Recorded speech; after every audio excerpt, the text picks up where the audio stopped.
Good evening. We have our esteemed guest Satish Shahji from Boston joining us from USA. And today we'll be discussing about World Trade Organization, which has come to the forefront after the farmers have started their agitation from Punjab, and they have been sitting on Chambu border for last 2 weeks. And what they are demanding is the WTO free agreement on agriculture should be taken off the list. And they have a conference going on, which is called the 13th Ministerial Conference in Abu Dhabi, where the New Zealand uh, minister and the Abu Dhabi is hosting the show. And 164 countries are participating in that event, which talks about free agreement, tariffs on agriculture, subsidies on agriculture. Whereas it is evident that on developing countries like India, WTO has strict policies of subsidies against being given to the Indian farmers, whether it's in the form of MSP, subsidized rates on fertilizers, or free ration for 80 crore people as well. But as far as the US is concerned and other agriculture export countries are concerned, they have no issues when they are spending a huge amount of subsidy budget on the farmers in US and Europe and other European Union and other first world countries. According to an estimate, $600 billion goes every year as far as farm and agriculture allied activities subsidies are concerned, as far as US is concerned. And one of the farm leaders have also pointed out that 85,000 to $100,000 is spent on the subsidy of a farmer alone. So each single farmer gets about that much subsidy, whereas an Indian is only getting about $298 worth of subsidy, which amounts to about 28,000 rupees. So, Satish, without wasting any time, I would like to know from you is that uh, are you aware of this free agreement on WTO, and what exactly does it mandate? Does it is it also disqualifying a lot of these developing countries from giving subsidies to its farmers and the poor people? You see, the basic premise of World Trade Organization is to take care of what they call trade distortions. And trade distortions from their point means whenever the subsidies are given, they're defined what kind of subsidies can be given.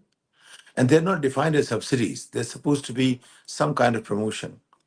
So, for instance, there is some parity created, which is not quite a parity, that developed countries can give up to 5% and developing countries up to 10%.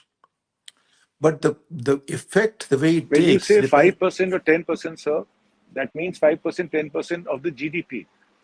But No, let's no, say, yeah, 5% of the price of the product in the international market, or 10% the price of the product in the international market. So, for instance, if wheat is sold for just for sake of example, a dollar or say $100 a ton. So then, out of that $5 up to that, the subsidy can be given by developed countries and $10 by developing countries. So they've created some rules, but who sets the rules? You take me back to the time when the American head for the GATT, it was called GATT then, General Agreement on Trade and Tariffs. And this is Reagan administration. This is my first interaction with the US trade representative, who's of the rank of an ambassador, and who is a very powerful player in the WTO or GATT framework. So when I asked him at that time, he said, we will have the way we want it. So this is the kind of power they wield, that they set the rules of what is permissible, what is not permissible, what can be considered subsidy, what is considered something which is not allowable, something which is allowable. That's where the challenge arises. So I said, well, how would you help the developing countries? He said, they have to become smarter. How do they become smarter? They to figure out what works, what doesn't work, and then start changing their policies according to what works within the GATT framework, now WTO framework, and what doesn't work. But the challenge is this: our farmers, they don't understand these things, and they work at the level of subsistence and survival. Average farmers per capita income in about two-thirds of India is still less than, you can say, about 50,000 rupees a year. In Purnia, it's about 15,000. In Araria, it's about 16,000 rupees annual. This is the income. So they don't understand those who operate at $200, $300 per per capita annual, how would they understand these issues? They said, no, government job it is. So I go back in time when once VP Singh had gone, he was the finance minister, he went Uruguay around. And the biggest issue used to be around trips. The trips was the defining thing. In fact, if you go back in time, the initial movement, the Kisan movement, was against the TRIPS because TRIPS were going to impact the way interpretation of all the subsidies or whatever can be given to farmers was being interpreted at that point in time. So VP Singh, when he came back, he laughingly he said, "भैया हम गए रहे उनसे कहे कि ई ना चले कि नवो तोरे वही और बवनो तोरे वही." So what he said was, you can't have it both ways. So basic point was that developed countries, they are setting the rules in such a way they produce different stuff. Like for instance, some countries will have lots of corn, there are lots of meat. Developing countries are different kind of products. For instance, coffee. We have sometimes we export wheat, now maybe millet. So the first is the composition is different, and the way price is set international market and what can be allowed. These are all defined from the point of view of the larger countries, and the economists or those who participate as bureaucrats from the developing countries, somehow they haven't figured out how to make their case better.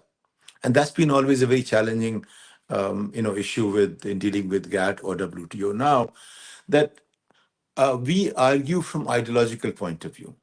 They argue from very practical point of view. And that is the big issue that I have noticed over 30, 35 years of occasionally watching this question and concern. What you mean to say is that we've been working on Atmanirbhar Bharat since the late 60s when the Green Revolution came. And even now, after 30, 35 years, or 40, in fact, after 55 years, we are still on Atmanirbharta.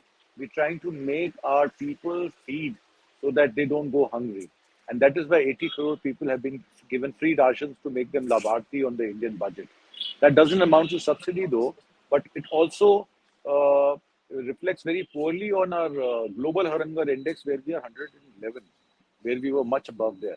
So, but my question is there advocacy for people who say that, because we have small land holdings, family divisions, an average land holding is let's say 2 biga, 3 biga in a central Hindi patti like Bihar and Rajasthan and Madhya Pradesh, whereas very few farmers have bigger land holdings like let's say 5 hectares. Is this a model not working because we have lesser land holdings where the profitability cannot be reached? Whereas if you see Israel and other countries, they're landlocked areas and they've started vertical farming. So land is really not an issue. What is issue is the technology and finances and the government's will to promote agri exports. For example, New Zealand. New Zealand is a very small country, but it also bargains 40 to 50% share in fruits and vegetable market, internationally, even flour. So what is going wrong with the Indian government policies regarding to safeguard its farmers, whereas 80 crore people or 80 million people are still surviving on farming and allied activities. So once this WTO free trade agreement opens, our markets will be flooded with cheap milk, cheap cheese products, and other items. And farmers fear that rather than supporting us, WTO is going to eat us all and take away our land. So are their fears justified? A and B is that small land holdings, are they responsible for farmers being in distress or under debt and not able to repay their debts? See, the economics of survival is very different economics than economics of growth. So all the laws are being created from the point of view of growth economics. And once you bring them to the economics of survival, it only means that you consolidate land holdings, you make them larger, you create a framework which makes you competitive in the international market. But once you start saying that I need to protect my farmer, the survival farmers, you cannot go in that direction. So it's always a question of technology versus people. We have always believed that people taking care of them or their employment is an important thing. Now, point is, how do we take care of their employment? We haven't upgraded our skills. As you can see, less than 8% of our nationals are high school pass. So 92% citizens haven't even seen high school examination border being crossed. So their understanding is of very different order, and their skills are of a different order. They cannot use those skills to upgrade their productivity, and they cannot be organized around, you can say, larger farm size. For instance, in the US, farm size is 200 acres. In our country, farm size is less than an acre. If when you go to many areas, not everywhere, but some areas is less than an acre, average farm size of a person. So there are people mostly earn less than 10,000 rupees. Average per capita farmers' income in India is less than 11,000 rupees today, as of 23. So you can imagine that's about $150. Average per capita farm in income in America about $175,000. So gap is about, you're looking at 1,000 times, 150, 150,000. So that's the kind of gap there is. Even at that level, even American farmers feel hurt because they get the pressure from the industrial economy. All the laws are being created from productivity point of view, industrial point of view, technology point of view. Israel is an exception. No country can imitate or emulate Israel's path because they consistently have been in using technology, and there are fewer people. Their land, they have a lot of pressure of population on that, but they consistently have been innovating in technology. We have chosen a path where technology first has to feed more people. So our technology is not about upgrading. It's about taking care of some productivity here, some productivity there, which helped us become self-reliant in terms of, like, that's why we can feed the people. Our output today is much larger than what we need to survive. That is there. That's why, but our policies around, if you look at the whole value chain of food production, storage, for instance, storages are very, very weak area as such. And then you look at the marketing, and if you see from the point of view of an organized farmer and the poor farmer, again, that whole different sets of rule apply. So even if you look at the microcosm of our national macroeconomy, if that, the richer farmers, they have different economics facing them. The poorer farmers have different economics facing them. So there are tiers of economic logic that operates here. US is still one of the most productive economies in terms of income of the farmer per capita, which is 175 or thereabouts. So they decide the terms, and even they are hurting because agriculture as a discipline, as a you can say trade, as an economy, is being subjected to the larger economic rules. So rest of today is to 2% or less in America, for instance. So the weight of 98% squeezes it, right? That's why a lot of product in America comes from South, which is Mexico and other places. So they import from there. Nearly all the fruits, some of course, California grows some, but most of it comes from the southern borders and below that. The reason being, farming is no longer attractive. People don't want to go to farms. It's not the most attractive profession. And slowly, the developed economies, they will see their farms basically will become very productive, but fewer and fewer people are going to be on that. And that is what is dictating the WTO logic. But we have more people, and that's what is working against us. So either we go in the same way and compensate farmers by giving them insurance, giving them wages, and making them work differently. But don't forget, as soon as we start doing that, it changes the whole psychology of people. If you start giving people, for instance, in Europe, when they began giving people social security, people wanted to work for only 3 days in a week or 2 days in a week. That's enough for them to survive. So they all have, everybody becomes less productive from the mean productive, average productive point of view. In our context, that may or may not happen because everybody is very, very low productivity person anyway in the agriculture area. 10,000 rupees, 11,000 rupees per capita is not much of productivity. So the point is, how do we support our farmers in the sense that they can raise their productivity and take our stuff in the world market and be competitive about it? And that's, we have not been able to create in 75 years a smooth framework. It's our larger farmers who have contributed to that, and they're the beneficiaries, and that's what expected. This whole economy, whole our WTO GATT model is around economies of scale. Those who are larger, they benefit. So it's very difficult to create a model in that framework for the small farmer. It's designed against the small farmer. It's designed for productivity. It doesn't they don't count people as important in their scheme of things. So how do we, if America goes for 1% people being farmers and India has 60% or 50% or 40%, that's a huge difference. The question is, in this light, we have had 70 or 50, more than 50 years of conversations. How do we handle that? Are we going to get out of it? We can't. We want to export because that export becomes important. If you want to be part of that, then we have to follow that logic. So we only have 23 crops which have the this question facing them, right? Because they are the ones exported, they are the ones, there's certain price mechanisms operate on them. The rest are not subject to that. So the 23 crops which get it, they are important. And we have to figure it out. Do they sustain our survival economy? Or do they basically support the large scale, those farmers who have a higher farm size, they have mechanized, they've gone to tractors, they have used fertilizers and so on and so forth. So this is a much larger question. And even if you look at Swaminathan report, that's pretty dated now. You have to respond to the 2024-25. You got to look ahead and create a new policy framework for future. Dr. Swaminathan's report was responding to the need of the time that he was addressing. And if you remain there, I don't think you'll be able to address either the question of size of farm, I mean, number of farmers, or the depleting size of the farmland, or our competitiveness. So we are addressing very different questions.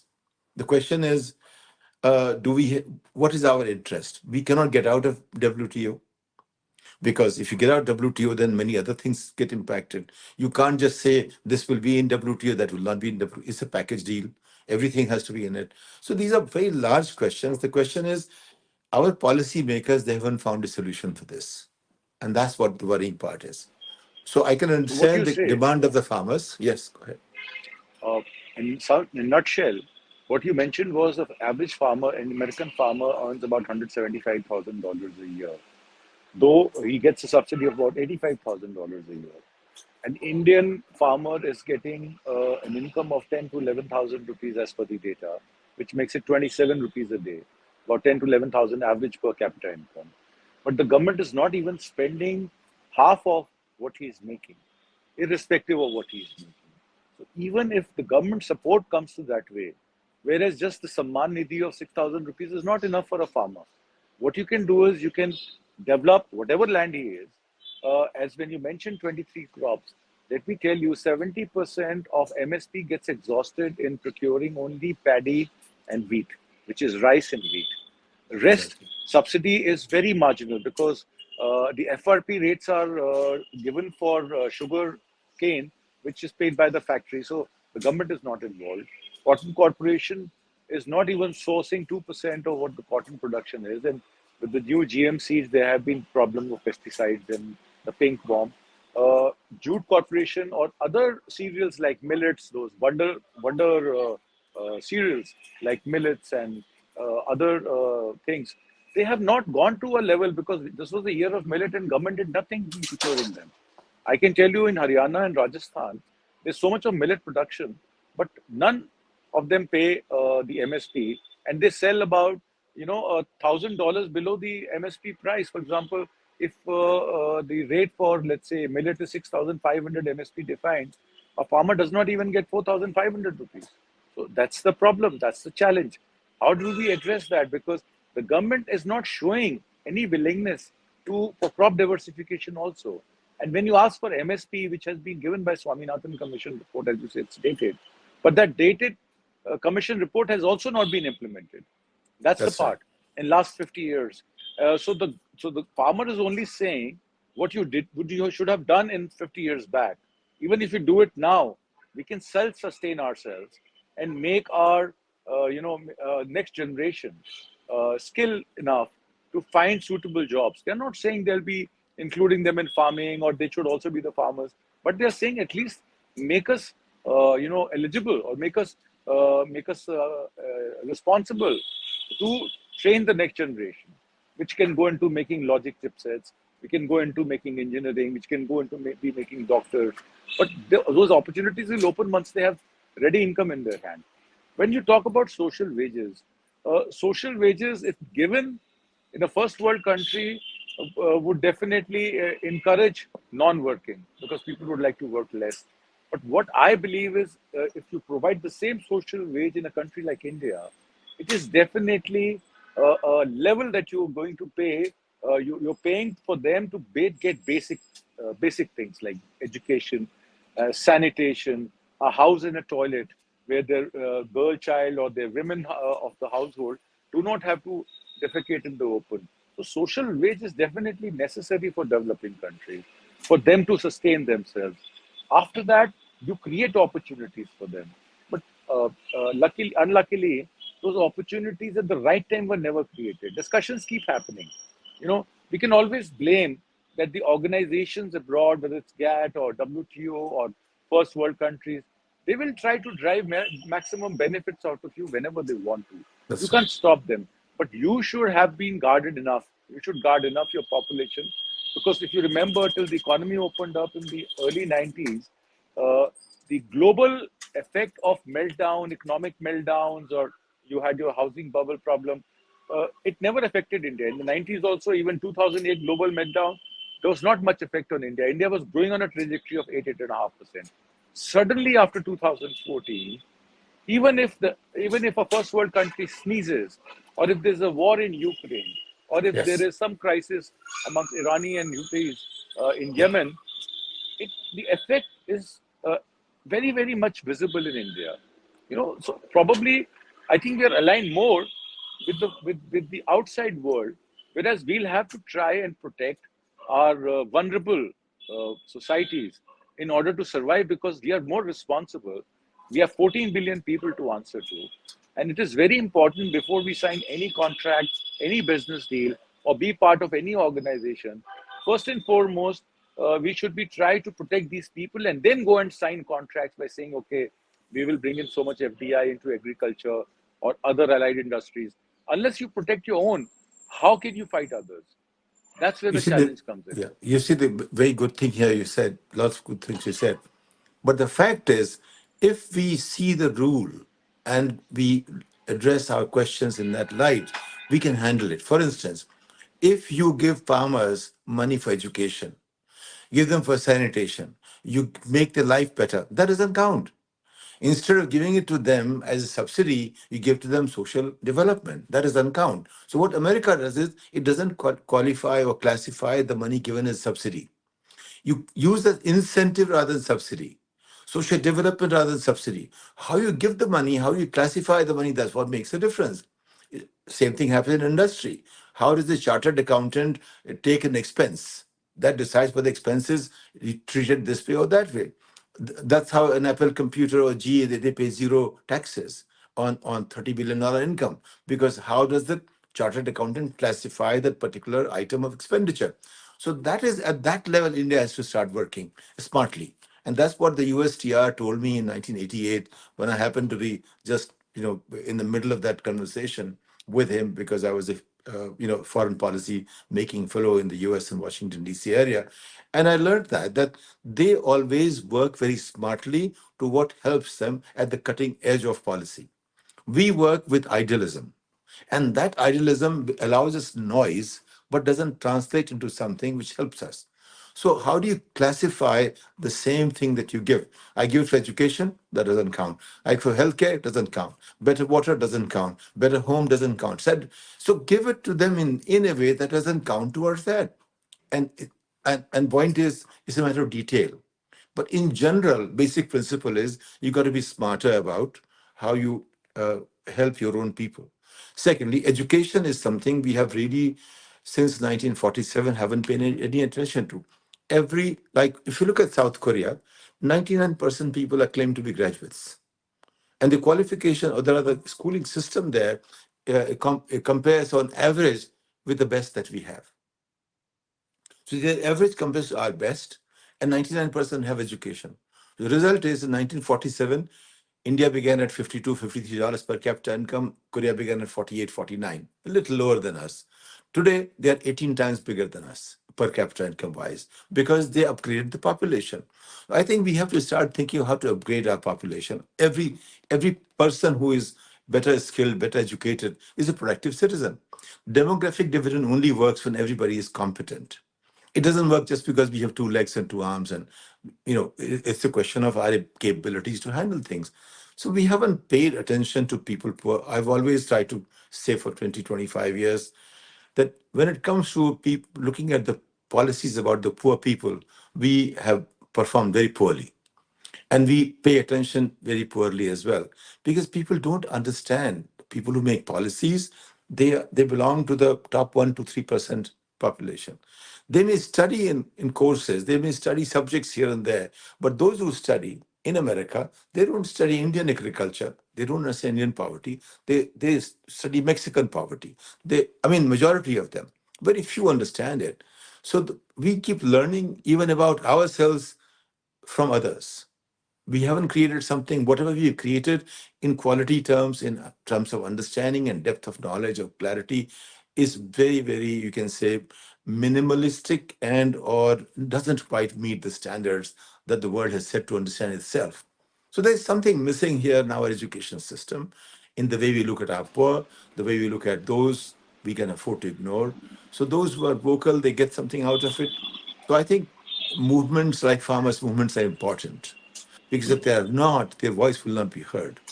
And their voice has to be heard for policy planners to start paying attention to it. Until then, it's only the educated, you can say articulate farmers, their voice gets heard, or those who find some representation through some strong leaders.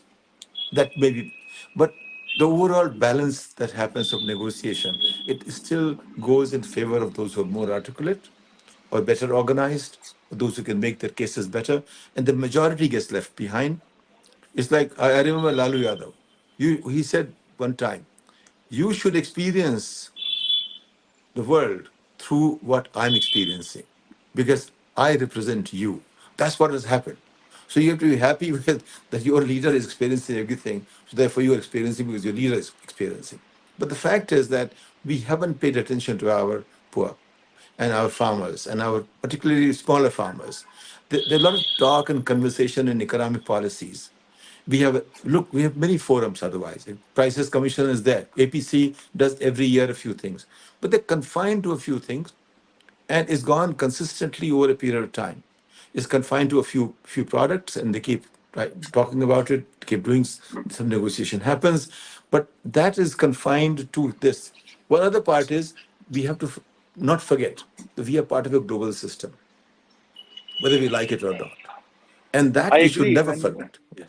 yeah, in the nutshell, what you've just said is improving skill sets, providing them basic education, getting them into the basic rules that of infrastructure, sanitation, and then let them grow over agriculture and do other activities and be part of the productive part of the nation rather than being a burden. Now, farmers have never been a burden. It's the government which has created that burden on the farmers by saying that you've remained poor for so many years, for 75 years. It's not our responsibility anymore. The government cannot deny it. They'll have to come out and give them basic social wages, give them basic social security, and as you rightly put it, no subsidies, but other funds can be created to create that kind of safety net for them, for the next generation to be part of the productive India and the skill India, which this government has propagated in words, but it's not put it to practice till now. Thank you so much, Satish Jaji, for joining us from Boston. It's been lovely having you in our conversation, and maybe we'll have many more regarding other things. And I will invite you probably once in a month, and you can come and talk to us about other issues as well. Thank you You so know, I'm a much. great admirer of your style. Thank you.